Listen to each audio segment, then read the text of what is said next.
right. Hello, everyone. Welcome back to another episode of Habits You Love. I am so excited to introduce today's guest. We met in the actually, it's not really that strange for these days, but we met via social media years and years ago, now turned friend and just a constant, someone we go to for life, marriage, business, all the things. So this is Katie Tuttle. Hello, Katie. Hello. So happy to be here. Yes, finally making it on the pod. We I know. met through social media. I helped you lose weight as I meet most of my clients or friends. Yeah. And we just spawned a friendship from there. We were both living in Florida. You even came down to Sarasota where I lived a couple times. You were in Jacksonville at the time. And, you just meet one of those people that you're just like, oh yeah, we vibe. We vibe. Like, let's just turn this into a friendship. So that's what we did. And that was, when did I help you? 2018? It was 2018? either 2019 or 2020. It was right around like pre-pandemic. Okay. So yeah. So about 5 years ago. Yeah. And we both have been through so freaking much life. For real. And we're just still circling back together. So yeah, so cool. I was actually looking at my questionnaire that I sent you because I wanted to like see what I said to the questions you asked me when we worked together. And one of your questions was, why do you want to make this change? Which I love that question. But I said, I'm in my early 20s and I know that if I don't create the habits and understanding now, I will slowly start to depreciate. And it's just so funny because now like habits has just become such your identity. And no matter what you're doing, fitness, motherhood, podcasting, whatever, it's so cool how you've emphasized that from the beginning. And that I knew that going into working with you, that you would help me on habits. And so I just thought that was so cool to look back awesome. on. Yeah. Do you think you obviously started with implementing the physical habits. Do you think that made a difference in your every other kind of habit you try to build? Yeah, absolutely. Yeah. Like I felt so out of control with understanding nutrition for my body, my goals. And just as a woman, like my husband is luckily very much a healthy eater and knows how to cook and does all the things. And he knows what works for him, but it was complicated for me. And just going through that weird stage in your early 20s where you're like growing into a woman and food is definitely impacting you differently than it used to in college. Yeah. So no more fourth meal. Yeah, exactly. So I felt out of control. And I think just having the knowledge paired with, okay, once I just have this routine in place and it's just, you pair that with the knowledge and then just making it a habit. And now it's like, I don't even think twice about what to eat. I know what to eat. I know my portions. It's like easy, right? Easy peasy. And I think starting with physical, again, it puts you in that state of uncomfortability to where now you're like, well, now I want to include journaling into my life and I have no clue how to do that. It puts you back in that uncomfortability and knowing that you've already done it with something else. And then that's just how you can rinse and repeat. And Totally. actually saw a quote that I kind of want to dive deeper on, not on this episode, but my own was stop having, basically goals don't work as well as systems do. So really create and define a system, and then the goal will obviously just fall into place. But I think that's so true. So you got 100%. Your system down.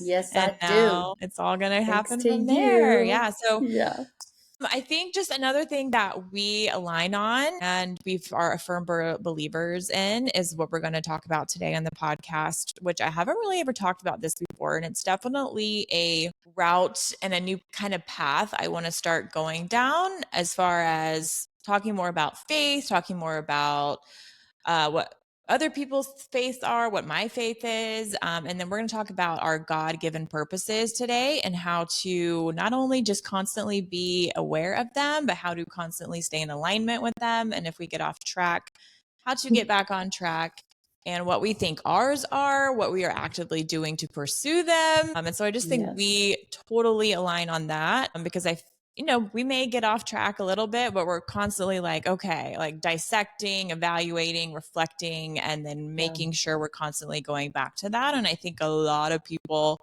don't do that at all, or they're not even aware, but we'll get into that, kind of my opinion on all that. But I just wanted to introduce you. And what else can we say about you, Katie? What do you do? Where are you currently at? Oh, goodness. All right. Well, I live in Montana currently. As Kayla said, I'm from Florida, lived in Florida my whole life, and decided in 2022 to move out west just to try something different.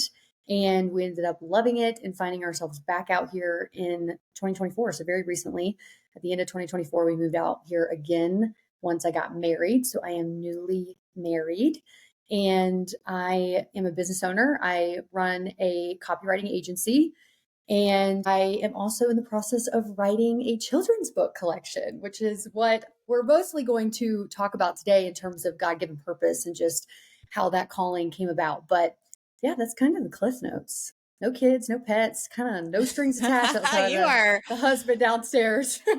you are a free agent besides, yes, I'm a being free married. You're agent. like, I can pick up and go anywhere at any time. Literally, I am soaking it up because it's only a matter of time before that season hits me. And I'm looking forward to it, but I'm also just so aware of how nice it is to have the freedom I have. So You're it's a going to be blessing. amazing when it does come. And trust me, it's definitely a change, but it's such a Yeah. good change. And you will learn how to navigate that whole world and do it effortlessly with your Yeah. business and so you're setting yourself up for the good. So keep doing what you're Yeah. doing. I'll be following your Awesome. lead. That's for sure. I try. I think just the thing is my mantra is just it does not have to be hard. Like it Yeah. really doesn't have to be hard.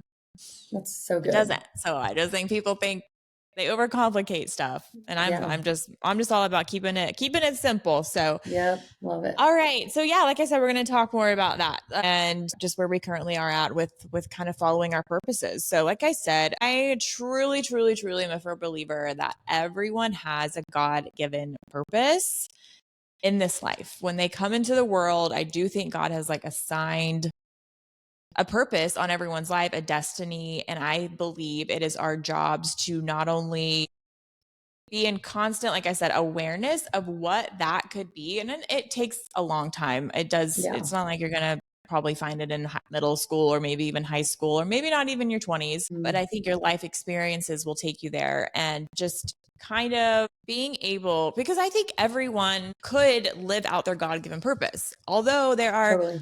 tons of jobs in this world that need to be had. Yes, we need to have everyone from the bottom up. We need to have janitors. We need to have fast food workers. We need to have government workers. We need to have that. But I think where people get the most frustrated and stressed out is when they really aren't living out what they should be doing. And so if Yeah. everyone could just take the time to find that and constantly work on yourself to become the person that could live that out, that's where I think true happiness, joy, and fulfillment comes from.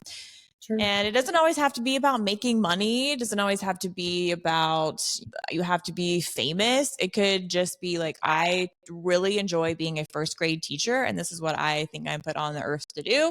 And I think these little first Absolutely. graders are who I'm supposed to be reaching. Yes. And that could be it. So And that is one of the most important jobs. I would say, like, thank you to all teachers because it is truly like, I mean, you're raising up the next generation. So to think that that job, doesn't matter or it's not valuable. I wish we paid teachers more. They are saints. So it's a I huge know. purpose for sure.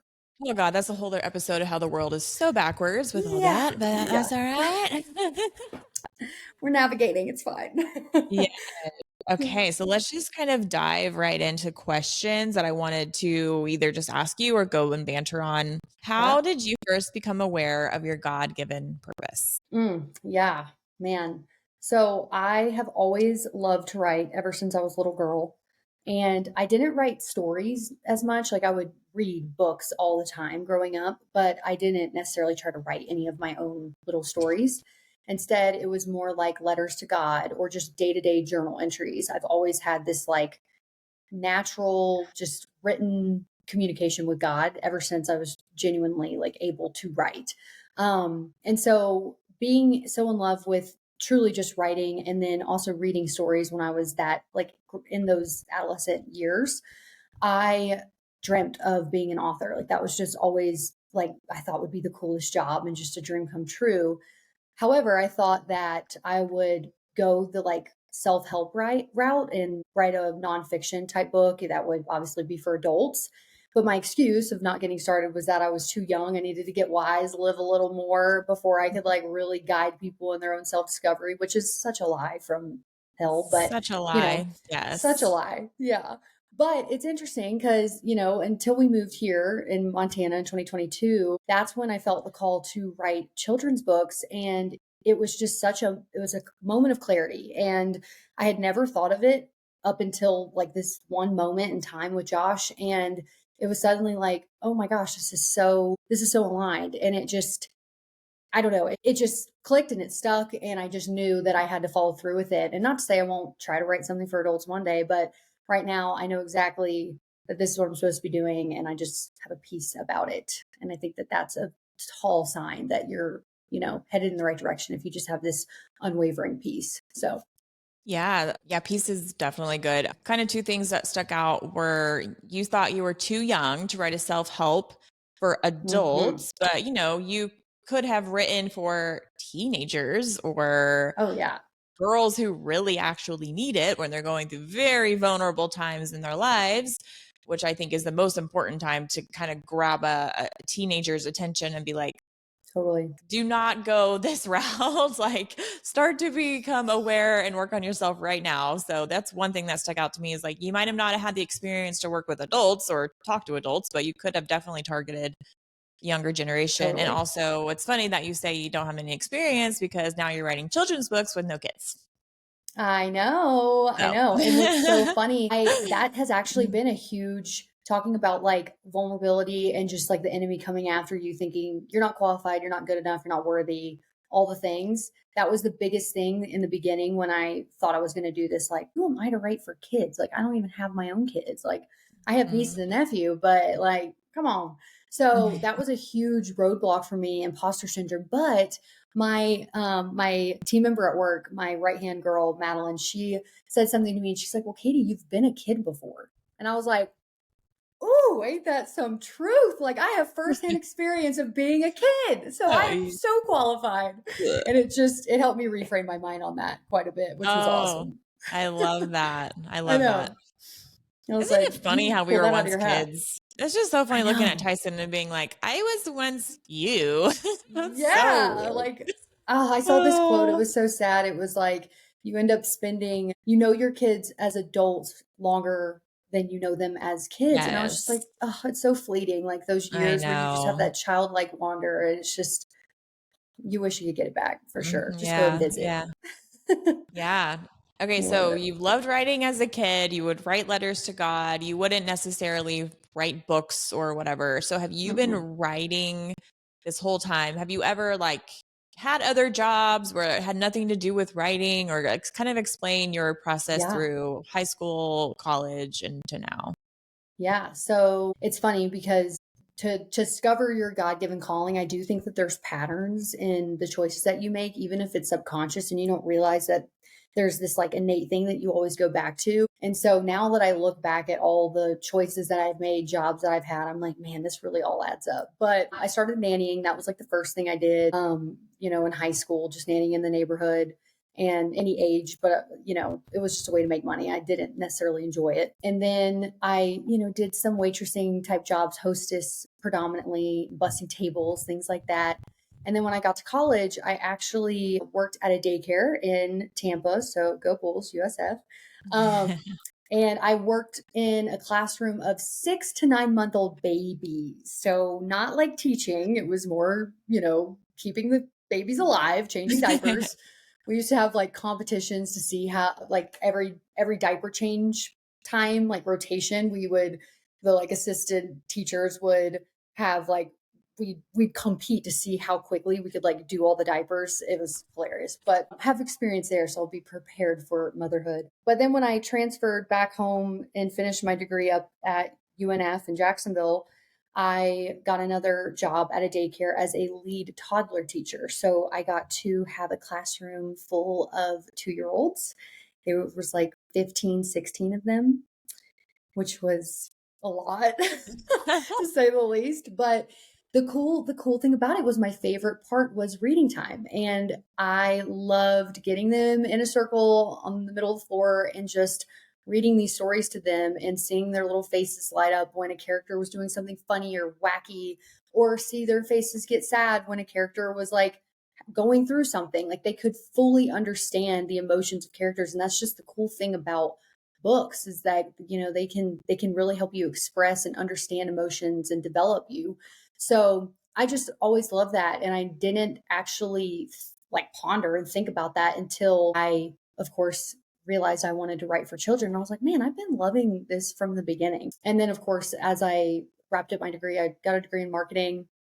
Never felt called to go to school to be a teacher, even though I had experience to a degree in education. I always valued and respected education, but I didn't feel called to it. It was just kind of like a discernment thing. And so got a degree in marketing and communications, because obviously love words, love all things involving talking and just communication. And then I started my business in copywriting, which is also a form of writing, but very different from storytelling. It's storytelling on behalf of businesses and branding. So very different level of creativity, but still a lot of writing, a lot of words. And yeah, now I'm trying to pivot my brain and pursue this calling of the books. So it's a dream come true. I'm living it That's out. a full circle moment when you're talking about Right? reading to the toddlers. Oh, I had Isn't no that idea. crazy? That's so Yeah. cool.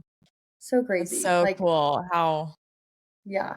again, I do feel like there's like this North Star, and we are trying to follow it, yet we are not going to be perfect in our path whatsoever. We are not going to No. be a straight line. That's how you get there. There's going to be moments of, well, should I do this? Should I do that? Should I do this? Yeah. But again, it's like faith and intuition. I think a combination of that, just like this inner knowing of, this is what I think I'm called to do. Like, for instance, I, from a young age, I don't know, I don't want to sound too egotistical, but I've always just been like, I just feel this big calling on my life. I don't know what it Yeah. is. I have no idea. I just feel like I'm meant to do something really big. And also, I always just knew I was going to end up in California from like when I was like 10. I was like, I'm going to live in California one day. I don't know That's why, crazy. but I will. And of course, I did for 3 years. Yeah. And I don't know if that was just foreshadowing, because California really brought me to my knees. Like, I feel like I lost myself and found myself in California. So I go back to my little 10-year-old self and I'm like, was that just a foreshadowing of knowing that that was going to be a part of my journey that I had to go through in order to get to my destiny? So yeah, just again, it's like that intuition. It's that faith and knowing that that's what you're supposed to be doing. And again, I don't think everyone has that. I mean, unfortunately, I've worked in a couple of corporate settings and I just see people, oh my gosh, just being so miserable. And they're just like, I just have to go to work today just so I can get my paycheck. And then I live for the nights and weekends. And it has nothing to do with who they truly are or what they are truly called to do. And again, maybe not to say you have to combine your passion and your paycheck or your purpose. Like maybe you could go to work 40 hours a week and then on the side do your passion or what you think you're called to do. But I personally think there's a lot of fulfillment whenever you can do both. And you wake up and like, I get to be myself every day and get paid for it. You know, a couple of things I've heard is like build a business where you can advertise it by being yourself. Like ding, ding, ding. Like that is like true ultimate freedom in my eyes of your business or whatever you're doing is a representation of your authentic self. Yes. Yeah. And so, yeah, I think my personal destiny is to go through these experiences that I've had and share about them, which I currently do through the podcast, and then also give other people a space to share their journeys. So again, this is like when I think about doing the podcast or think about interviewing people like you or anyone, I just have this like unwavering, like you said, peace about it. It's like, I'm happy I look forward to it. I'm happy about it. I'm joyful. And when I think about doing other stuff that may not be aligned with me, it's like, it almost brings this dread of like, oh my God, I gotta go do that. So I think that is a good indication of your purpose and your God-given purpose of what you're supposed to be doing on this earth. Totally. Yeah. Oh my gosh. I have so much I could say to all of that. Starting with, I saw this quote recently and it said, I want to operate out of creativity, not survival.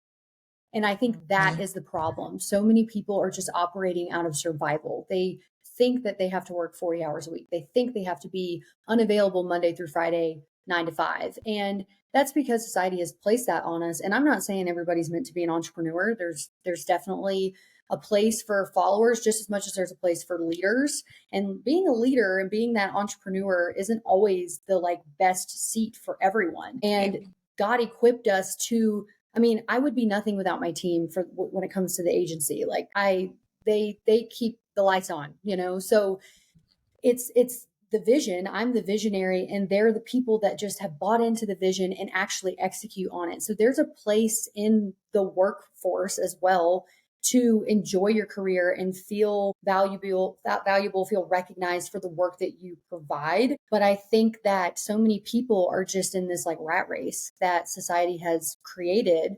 and we're operating out of survival. And when you're operating out of survival, it's really hard to be creative and to tap into that intuition and lead by faith.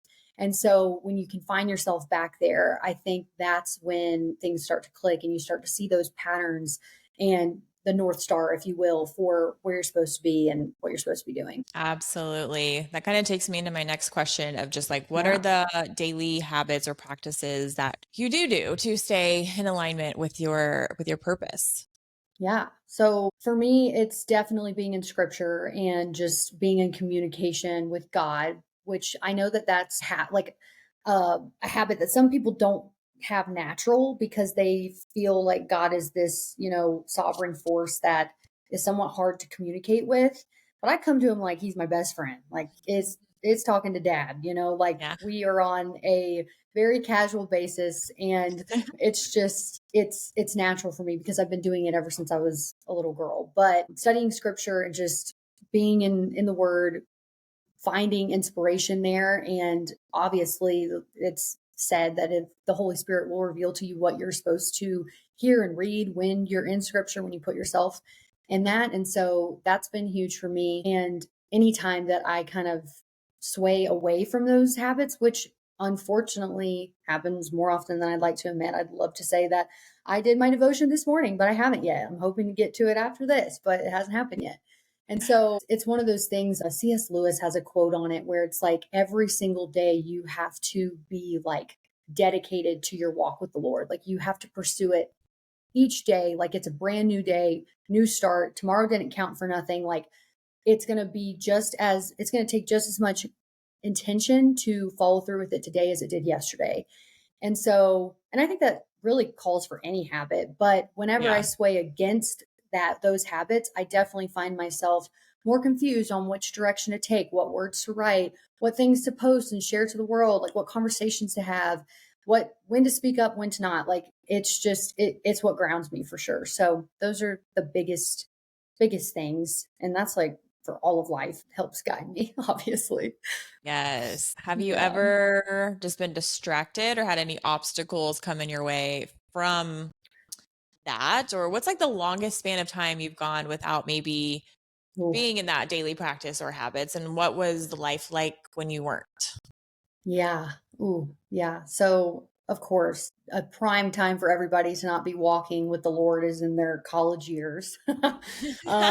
Yeah. So I definitely had a season where I remember being in my car and I was driving. I know the exact road I was driving on, the exact light I was at in Jacksonville, and a worship song came on like my random playlist, and I immediately changed it because I didn't want to hear it. Like I didn't want to be convicted or like think about God in that moment. And then I like thought like, oh God totally is just like sitting there like looking at me like I saw that, you know, like I know he knows everything and knows why I did it. And so I remember like the light turning green and me just being like, God, I know you know I'm not talking to you, and I'm just going to acknowledge it.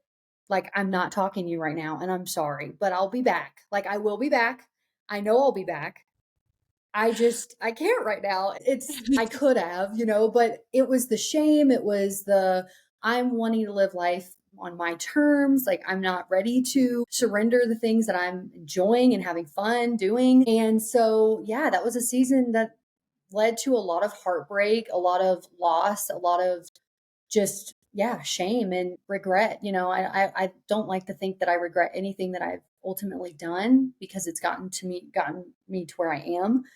but I could have definitely saved myself from a lot of heartache and, pain if I would have just maybe surrendered a little earlier. But that was probably the biggest time when I was not in it, and I just straight up told him. It's awful, but I was like, "You're not gonna be hearing from me lately." God, I'm putting the be Sorry. right back sign on. I'll be back in 15 minutes. I And am out of then office.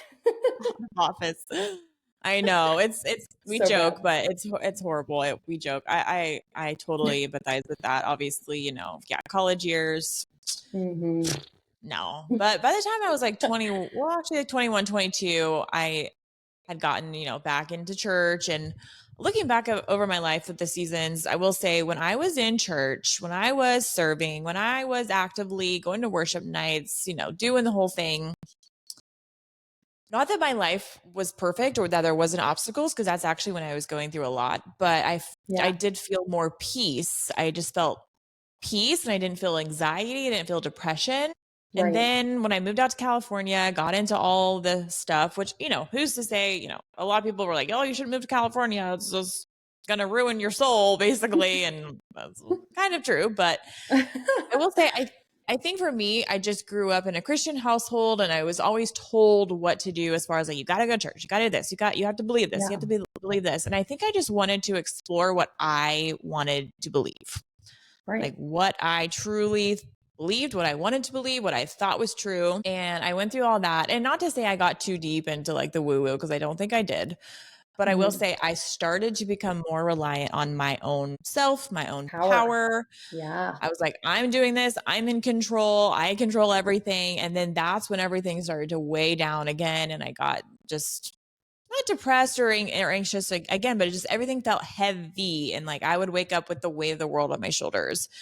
Yes. And so and then that's when I felt so out of alignment with my purpose. Honestly, I was like, what am I doing? Who am I? But again, I think I was again meant to go through that journey and to come back to God. And obviously he's always there when you want to come back, and he'll wait for you at the door when you have your be right back sign on. But, yeah. The Bible yeah, says so he's on the horizon. He's scanning the horizon, just waiting for his children to come home. And yeah, I think that there's so much just relief in that you're never too far gone. And I know that so many people feel like they've turned away so much that there's no way God would ever accept them back in. And that's far the same from the truth, because he wouldn't have sent Jesus Christ to die for our sins if he wasn't going to accept all. And I'm talking murderers, adulterers, all the things. And going back to like operating out of your own power reminds me of Solomon out of the Bible, like richest dude in history. And he did all the things. He slept with all the women. He had like a million wives. He had all the houses, all the land. And he just, his conclusion is like, I can gain all of this, but I feel nothing. Like it is all vain. It does nothing for me. And I think that that's what people are searching for, is belonging and acceptance and just purpose. And really, you can't find it outside of God. That's just the truth. Like he is our creator. He created you to have a purpose. Our ultimate purpose is to disciple and just do kingdom advancement. But I do agree too that like we all have something that we were put on this earth to do. I mean, you think of people that went before us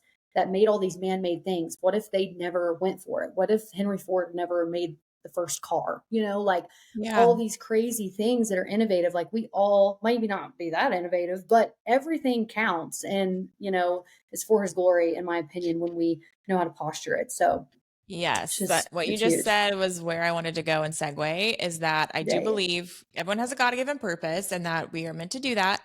But also the purpose of it is not to glorify yourself, that you did it, that I did this, I created this out of my own brain. It is from God, and you need to use it to glorify God. Yes. What you are doing. So that's a whole other thing, is like, I'm in this like, it's fine. My brain just goes freaking everywhere. But in my mind, it's like, oh, if I'm not a preacher or a pastor or a minister or a missionary, like I am not doing anything for God. But really, it's I can use whatever I'm doing and point it back to God and say, I'm only able to do this because of him. It doesn't have to be like I have to be a preacher or a pastor or whatever. So 100%. that's another thing, another way my brain just goes, Kayla, you can't do that because it's not this. Like you have to do this if you want to glorify God anyway. But yeah, so yeah, that's another thing I wanted ministry to say. is everywhere, and it doesn't have to be direct ministry.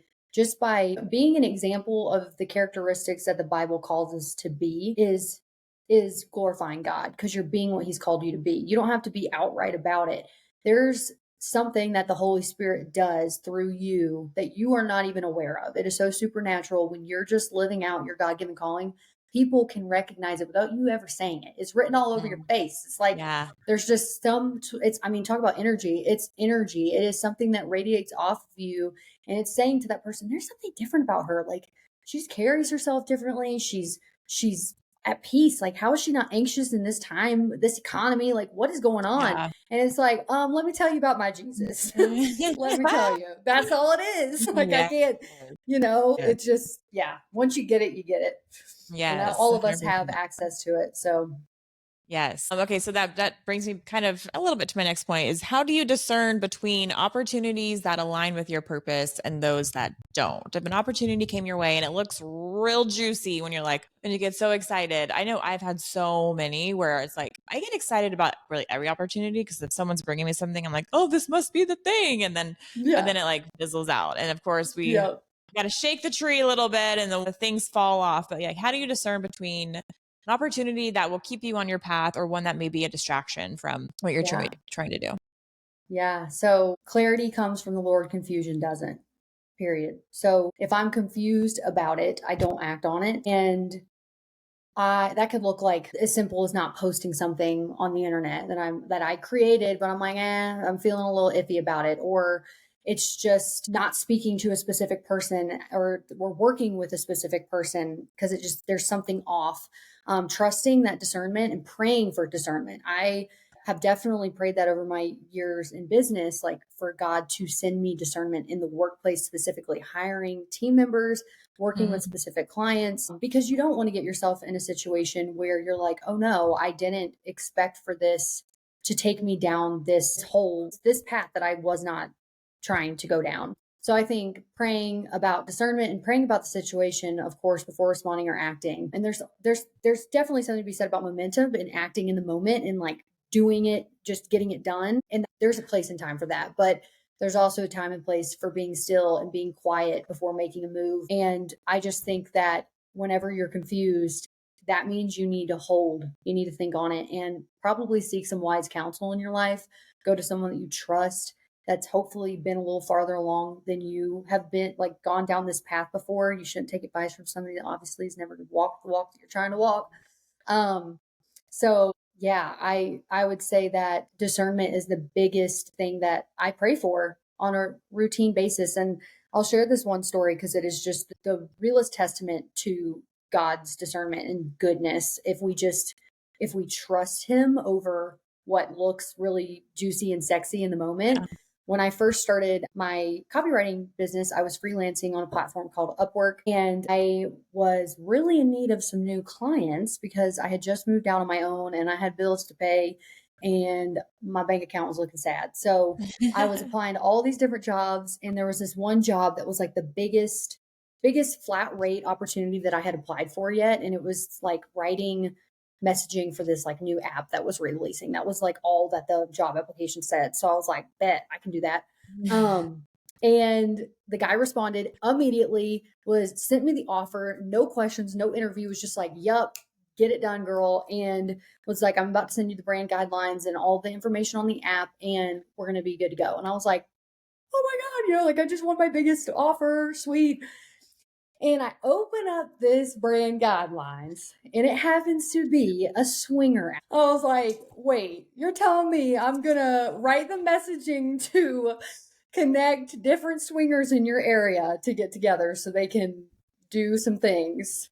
I was like, oh no. So my first instinct was like, no one's going to know. I was like, no one's going to know. So, I mean, they're not going to have my name written on the copy. So like, no one's going to know I do it. It's fine. And then literally that voice, the soft whisper came in. It's like, I'm going to know. the Lord Jesus knows. And I was like, oh, shoot. So literally I was at war with it for a while. Like, man, I really need this money. I don't have any of the other offers coming through. Like, man. And so I sat on it for a minute, didn't act, didn't respond, didn't accept the offer because I have to accept it in order to, be responsible for it. And, however much time went by, I responded by the end of the day. And I just was like, hey, look, unfortunately, I'm not going to be able to accept this offer. It goes against my values and what I believe. And I hope your app fails by, And he was like, no problem. I get that all the time. Take care. Like, didn't care. Oh my gosh. And what's crazy is literally not even a full 24 hours later, I got a 3X size offer come through. And that client lasted me for probably 2 years of my business. They were like a stable client. Just chills. I love that. Say, just taking that first bite, like it's like the apple, man. It's going to be juicy. It's going to look good. I just think God will always reward integrity. Will always reward integrity.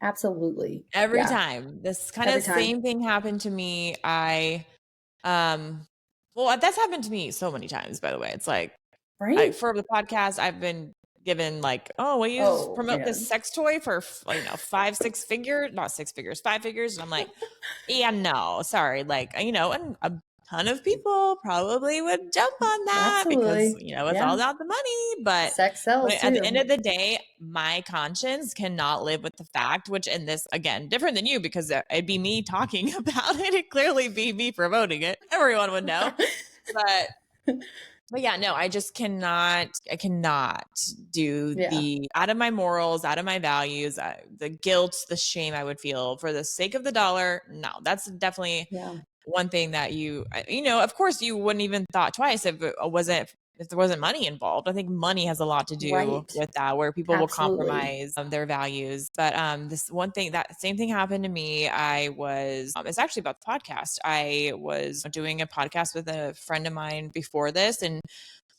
it was so successful, viral, and I wanted to keep it going. And we just had different opinions on it. And I was really trying to force it. And I was trying to force her, like, let's do this. We have to do this. Like, look what it's doing. Like, clearly everyone wants to listen to this and blah, blah, blah. We ended up getting in a little tiff about it. And it kind of, not ruined our friendship, but it definitely left a little dent in our friendship because I tried to mix business and friendship and probably shouldn't have done that. The day that I finally told her, you know what, I'm just done. Like, you can have this, do whatever you want with it. I'm so tired of just trying to drag you along with this. And that same day is when I got the message for my podcast to start getting sponsors. Like, hey, it's a company, like, we want to bring on a mental health podcast under our portfolio. We are the liaison between the big brands and you, and we want you to be our first mental health podcast.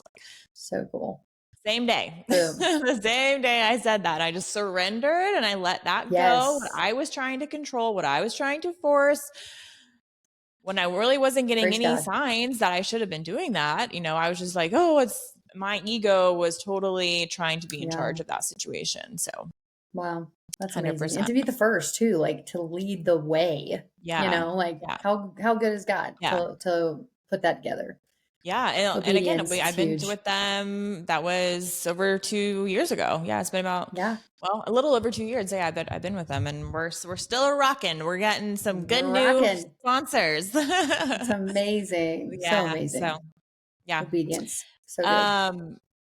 Yeah. So what advice? Well, actually, let's go a little bit into kind of how you find your purpose, because honestly, this isn't really like a super secret, like, we're holding the keys to this kingdom that no one knows about. And I actually got this from Sarah Blakely, but I think it's a very common way that people do exercises to find their purpose, but it's really quite simple. It's basically 3 little questions. You make the circles that all intertwine, and then the middle one where they all connect is kind of where your purpose is. But basically, you just have to ask yourself these 3 questions. You have to ask yourself, what brings me joy? What am I good at? And I can't remember how she phrased this last question first, but the second way she phrased it was, what breaks your heart? And I was like that's it. Like that is where your purpose lies. Is I would actually start with what breaks your heart, because I think from what breaks your heart, you can figure out what you're good at by like trying to fix that of what breaks your heart, and then what brings you joy too, and then what you're good at. So that's really it. That's the 3 simple step you could do. And everything that I wrote down is like exactly where I'm at in life. Of course, I want to be bigger, better, faster, stronger. But I'm like, okay, I'm on the right track. I'm trusting God that I'm following this path. Of course, he doesn't give you the fog light spotlight all the way down the road. Again, from the Bible, he will light a lamp under your feet. He will just light every little step of the way. And so I'm like, okay, I do feel like I have my little flashlight and I'm on the right path, although I don't see the kingdom yet. Yes. So. Oh, it's so good. It's so true. I would even add, like, most people think, your purpose is what you're passionate about, which I would agree. But I don't think people understand the true definition of passion. And my pastor, Joby Martin, said passion means something worth dying for. So going back to this like heartbreak question, it's like, what would you die for? Like Jesus Christ is obviously the definition of passionate. And that's why there's a movie, The Passion of the Christ. Like when you think about it in that regard, like what would you die for? What are you more excited and care more about that you're a part of than you get the part that you get to play in the scheme of things? Like when you care about, like, I want this to live beyond my life. Like this is the legacy I want to leave. I want to know that I made an impact in human trafficking, that I raised up good little faith-based humans that are going to go and share the gospel with more people and do well in society. Like, what do you want to leave behind? And I don't think a lot of people think about their legacy enough. Like, you are your great grandkids gonna know you? Like, are they gonna know your name? Are they actually gonna, like, are there gonna be stories about you? Or are you just gonna die after like your kids? I mean, I just don't think that not to say that, again, it's all about us, but I think that we were put here to leave a legacy. And it's a reason the Bible is such a staple. Like, why are we still talking about all the 12 disciples? Like, it's because they left a legacy, and I think that we are called to that on this earth. Like, we're supposed to glorify God in what we do and try to leave the world a better place. And so, yeah, whatever is worth dying for to you, and whatever you can't shut up about. Like if you like, I think of like a conversation being had, like let's imagine you're at like a networking event and you hear like somebody cackling over about health and wellness, and you immediately want in on that conversation because you just have something you have to say. Like when you can't shut up about something, or you just have to put your perspective on it, I think that's another tall sign that, like, okay, I'm very much purposely driven in this way to talk about these things. So passionate about this topic that you're talking about. Yeah. What you said just like bullet to the heart of like, are your great grandkids gonna know your name? Because I don't know my great grandma's name. I don't on either side, or grandparents, honestly. Yeah. My granny is gonna leave a legacy for sure. Amen. Everyone Dude, knows she's her gonna name. leave a legacy in my life.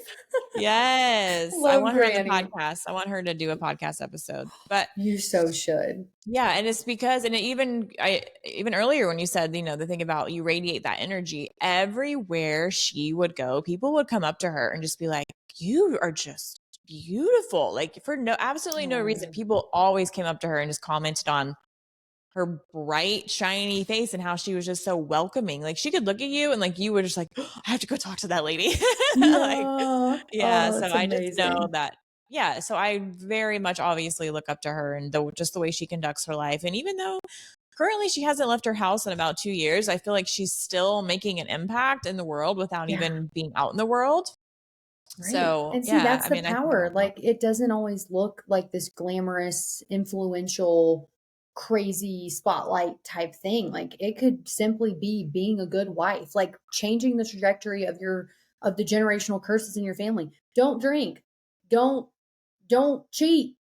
raise up good humans, go to church, like instill good values into your kids. Like those things are legacy building. And we don't understand the ripple effect that we have in raising up other human beings. Like, why do we not take this more seriously? We're responsible for literally like a human. I just, that blows my mind. Like, I'm gonna have that responsibility and be trusted with it. Like, what? You know? Honestly, Tyson has given me so much more purpose. And like you said, like what you would die for. Obviously, I think every mom would say they would die for their children, but I would die for the ability to give him what I want to give him. Like, if I died, I would want him to know that I gave him everything that I wanted to give him. Literally, physically, mentally, emotionally, spiritually, financially, you know? And that kind of goes back to like our God-given purpose doesn't have to be a job. Like you said, it could be you came into the world and you are changing the trajectory of the generations that come after you. Like that could be a God-given 100%. purpose. Yes. Like, don't like the not drinking. You are changing the course of your family history by not drinking. That's why, well, you haven't listened to it yet. I didn't send it to you, but the Stephen Furtick, and I said this in a recent episode I did about building habits around your weaknesses, not your strengths. Cause he recognized. I just listened to that. Yeah. Oh, okay. Yeah. So good. Yeah. So his dad basically, which was genius of his dad, he could have not said anything at all. But the fact that he sat his son down and was like, listen, we come from a line of alcoholics.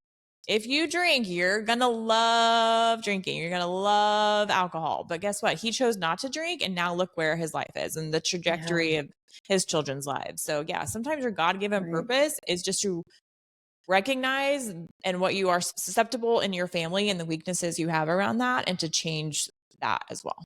Well, I really think that's like a testament to your story. Like you have used your heartbreak, your pain, the most like excruciating things that most people like can't seem to talk about because it's that painful. You've used that as your platform to hopefully inspire others to process these emotions and bring awareness that there is a light at the end of the tunnel and you can overcome these things and put like an into it. Like it stops here, abuse stops here, suicide stops here. Like it all ends here. And thank God for movies like It Ends With Us that is bringing awareness to these things too. But it's like, I mean, that's another quote from my pastor. He always says like, God typically uses your biggest pain as his platform. So just get ready. The very thing that is you're shameful of, the very thing that is like beating and breaking your heart, it's probably what you're going to do the most good work through one day when you get through it. Yeah, you know? Absolutely. Yeah, that kind of goes back to the what breaks your heart. And that could even be what broke your heart.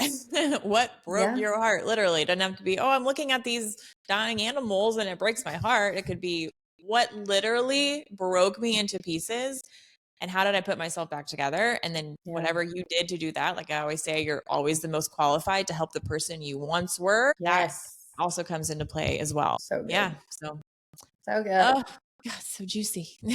So juicy. I just love, and like you said, that's why going back to what you said about interjecting into a conversation because you just can't help yourself. That's why I always ask my guests, I never want to tell them what we're going to talk about. I'm like, what is the one thing that you want to talk about? What could you not stop talking about? What is the one thing you can never you did ask me get about. tired of talking about? Yeah. So good.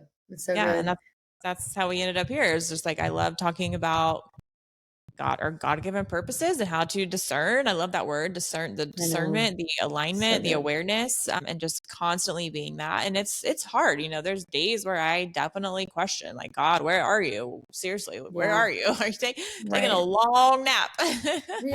What's going on? But at the end of the day, I just look back and like the way that everything has always just worked out for me. I was even telling my therapist, like, I'm at this point now where I know if something fails or ends or doesn't work out how I want it, it's always going to be replaced with something better because now I have that faith resume that I've built up, and and I know you already have it, but you'll get there too of just, wow, in my 35 years of my life, everything that ended was always replaced with something better. So if I'm going into a situation where it looks impossible, I'm like, well, I know it's going to work out because it 100% of the time has so far. Yep, that's right. Yeah. It's so true. I always say something my husband Josh and I always say is if it's the Lord's will, it can't be stopped. And so, what are you afraid of if it fails? Like, it wasn't for you. And it's not going to serve you to stress yourself out about something that hasn't happened yet. So stop worrying. Stop worrying. Let's see how it plays out. And if it doesn't play out the way that you thought, then it's provision. It's literally provision, because now you know that that's not the move, and you're going to be on to something else. Like, you just have to continue to take the next step. And, we don't always make the right steps, but that's okay, because God is sovereign over any decision we make. He has his hand on everything. He knows what you're going to do next, even if it's not the right move. And so you almost like can't fully fail when you do trust and rely that God has you in his hand, because he does. And I just think a lot of people have a hard time fathoming that and believing that. But when you do, and you recognize that, and you choose to not let like this just we all have this, we think that we have to have the control and that it's always up to us, and it's a lie. Like, it's all laid out for us. We just really have to take the next step. We're not supposed to know the how. We just got to do the next thing. And it's hard, but it requires faith, and that's why he created us the way that he did, to have free will, to not know. I mean, what kind of love is like mandatory? Like, we have to choose to love him, and we have to choose to believe in him. And so that requires a genuine and honest choice of like, it's consent. And I think that that's why God arranged it the way that he did. And unfortunately, yes, it's going to result in pain and, evil happening in this world, and wrongdoing and all the things. But he is sovereign over it all. And when we're done with our time here on this earth, we'll be up there in heaven partying and having a good old time. It'll be all good. I know. So I've gotten to the point now where I love going into a challenge. Well, okay, I'm not going to say love. Maybe that's not the right word. But when I know it's going to require me to build my faith, that's what I love. I love when I'm going into a situation where I'm like, I literally am not going to be able to figure this out, but it's going to require me to have such a faith and trust that I'm going to love when it does work out, because I'm going to be like, oh my God, like, only God could have done that. Of course. Yes. And that's what he wants for us. Like, if your dreams, if your purpose doesn't scare you, if it's not intimidating, and you don't know how the heck it's going to come about, you're most likely not dreaming big enough. Like, God-sized dreams make no sense whatsoever. It makes no sense whatsoever. And then you're going to be like, why do I feel the need to reach out to the person? Or why do I want to quit my job and go on a mission trip? Why do I want to go up to that random person at the grocery store and ask if they need prayer?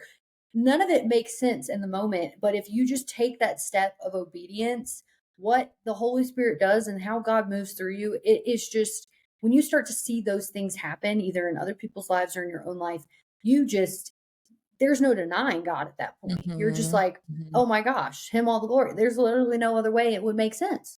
And that's what he wants. He wants it to be for his glory. He doesn't want us to ever feel like it's out of our control and power. So that's why it's a little tough, but it's worth it. It's so worth it. Speaking of like reaching out to someone, I have a crazy story that I have shared a couple times. You might have heard it, but it's how I even got to California. Okay, so let me backtrack here. I think I might have still even been married. I don't know. A point in time in my life, I was more into Facebook than Instagram, whatever. And, it says like, oh, friend suggestions, you might know this person. And this girl kept popping up over and over and over and over. And we had like 150 mutual friends. And I'm like, okay, how can I not know this woman who I have so many friends with? We clearly run in the same circles. Over and over, I would see this girl pop up, and just every single time something was saying, reach out to her, reach out to her, reach out to her. And I'm like, what am I going to say? I've never reached out to a girl and been like, don't even know you, but just sliding in your DMs. Right. Yeah. So eventually I did. And I will say, delayed obedience is still disobedience. If you were going to drag it out, it's still being disobedient. Good. So I finally was like, I'm not going to delay this anymore. I just reached out and I was like, hi, don't know you, but it looks like we have a lot of similar interests. We have a lot of mutual friends. Maybe we should be friends. And then we met up a couple times. We went to the gym. She came with me to a Bible study. And then I think it was maybe 6 months to a year later, I think we kind of have fell off a little bit, but we were still acquaintances and whatever. But she randomly was like, and this wasn't when I was getting a divorce. I knew I wasn't going to live in Oklahoma anymore. I didn't know where I was going to go. I was like, it's either going to be California, Houston, or Florida. I don't know why. Those were my top 3. And she was like, hey, I'm going to California for my birthday on Labor Day weekend. Just wanted to invite you. We're going to San Diego. It's going to be fun. I was like, oh, fun. Like, maybe. And then later she followed up with, oh, and by the way, I think I'm moving there. And I was like, wait, what? You say what? I'm moving there. And she was like, yeah, me and this girl, Courtney, like, I think we're going to move there, blah, blah, blah, blah, long story. I basically said, count me in on those plans. Yeah, all of them. So from me reaching out to this girl out of nowhere, because I just felt that inner knowing that I had to do that. 1 year later, I am moving to California with this girl. And there's no other way I would have gotten to California. She was the only person I would have known to do that. So little God story there. So incredible. Yeah. It's true. Like, the more that it doesn't make sense, that means you should act on it. And your brain wants to it wants to protect you. It wants to stay familiar and do what's most comfortable. So it's going to say, no, that's super weird. Don't do that. Like, you're going to try to convince yourself out of it. And then if your brain tries to tell you again, like you obviously had another scenario where her name kept popping up and you're like, okay, like that's like, all right, I'm asking you twice now. Like, don't make it a third time, And so I think we just need to feel into that. Anytime that I've acted out on something that didn't make sense, but I knew was going to be good. Like, that's the thing. If it's questionable, if it doesn't align with obviously something that God would want you to do, then don't do it. Like, don't pass the joint, okay, like whatever. But like, if it's something where it's harmless and you have no idea what hangs in the balance and it could potentially be a good thing, then it's like, okay, what's the worst that can happen here? What is the worst that can happen? And so it's just, I have that right now, and you know what it is, but I'm not going to say it publicly, but you know what I'm talking about with my thing, right? I do. Wow, that's kind of my tease. You just teased your whole audience. And it makes it doesn't make 0 sense, but I'm like, where did this come from? Like, I don't know if I'm even going to be able to do that. That seems like a big stretch. I've never done it before, but I'm just feeling this, like, I just have to try. Yeah, you got to try. I will talk about that. I don't want to say everything, that deserves its own podcast. Yes. That's going to be a story. Yes. So good. Okay, well, this is so good. I know we could talk for another hour, but where can everyone find you? How can they work with you, find you, follow you for inspiration? I know your posts definitely inspire me. So where can we find Miss Katie? Appreciate it. Yes, I am on Instagram and TikTok. My name is Kayla _ Tuttle, I think. Oh my gosh, I hope that's right. On TikTok or Instagram? On Instagram. Oh, really? Right? Is it that long? I know the E's in there. Maybe it's dots. Oh, it's dots. It's not underscores. Oh, okay. Kayla.e.Tuttle. It is long because they didn't have Kayla Tuttle, which is so annoying. But there's more than one of you. Yeah, I'm like, how dare the other Caitlin out there? I know. Stealing my name. But yeah, so find me on Instagram. I love to share about faith, marriage, and my journey to becoming a children's author. My books will be faith-based and they'll have a little biblical principle throughout them, aged for 2 to 4 years old. So they're for littles, but it's such a fun journey and I am definitely excited to continue to share it and just so thankful for you, Kayla, for bringing me on here and allowing me to meet your audience and just have such a good conversation. So fun. Amazing. Yes. I want to come to Montana so bad, but I'm going to wait probably till it's not snowing. It's cold. Pretty cold. We had Josh and I looked last night. We've gotten over 140 inches of snow since November. So yeah, that's so beautiful though. At least you're not on flat land and like where I'm from, Oklahoma. It's like it's snowing, but there's no trees and mountains and moose and it's elk like in your backyard, cold, right? Isn't that like a wet cold? Like it's it's like chilly, sleet and ice chilly. And it doesn't really stick. Yeah, no. This like powder. It's so fun. It's beautiful. I'm definitely looking forward to the summer though. And your whole fam is more than welcome. We'll make the room. Yay. We got it. Do some hiking. Yes. Okay. So well, fun. thank you so much. And we will be chatting soon. All right. All right. Bye-bye. Bye.